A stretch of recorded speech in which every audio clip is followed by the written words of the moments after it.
Harga perak melonjak tajam sejak awal tahun 2025, meningkat lebih dari 70% dan melampaui kenaikan emas yang naik sekitar 50%. Pada awal perdagangan global, Senin 13 Oktober 2025, harga perak sempat menyentuh rekor tertinggi baru di angka 51,38 dolar Amerika Serikat per ons. Sedangkan emas juga menembus rekor di kisaran 4.060 dolar Amerika Serikat per ons. Keduanya dipengaruhi sentimen yang sama, yakni ekspektasi penurunan suku bunga oleh The Federal Reserve serta meningkatnya minat investor terhadap aset aman. Tapi ada faktor lain yang menyulut panasnya pasar logam mulia, yaitu kebijakan Presiden Amerika Serikat Donald Trump yang kembali memicu perang dagang baru dengan China dengan memberlakukan tarif tambahan 100% untuk impor dari negara tersebut. Namun meskipun terlihat menggiurkan, analis dari Goldman Sachs mengingatkan bahwa rally tajam harga perak ini punya resiko besar. Tidak seperti emas, perak tidak didukung oleh pembelian dari bank sentral.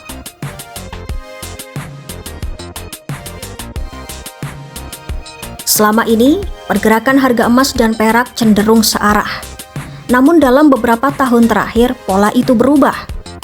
Goldman Sachs menjelaskan, pembelian besar-besaran emas oleh bank sentral dunia membuat harganya lebih stabil.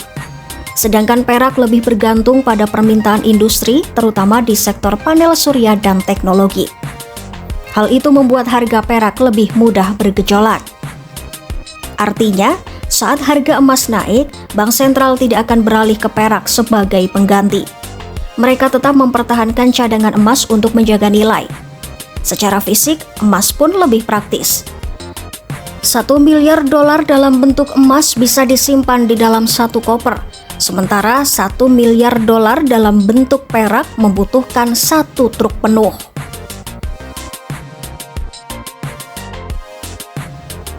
Goldman Sachs juga menilai pasar perak yang lebih kecil membuat setiap pergerakan investasi punya dampak lebih besar. Mereka menyebut perak dalam tanda kutip sebagai versi turbo dari emas. Sejak akhir Agustus 2025, harga perak telah naik lebih dari 35%, didorong kelangkaan pasokan di pusat perdagangan London, di mana cadangan perak turun ke level terendah dalam beberapa tahun terakhir. Namun karena pasar perak jauh lebih kecil, diperkirakan 9 kali lebih kecil dari emas, setiap penurunan kecil dalam investasi dapat memicu koreksi besar.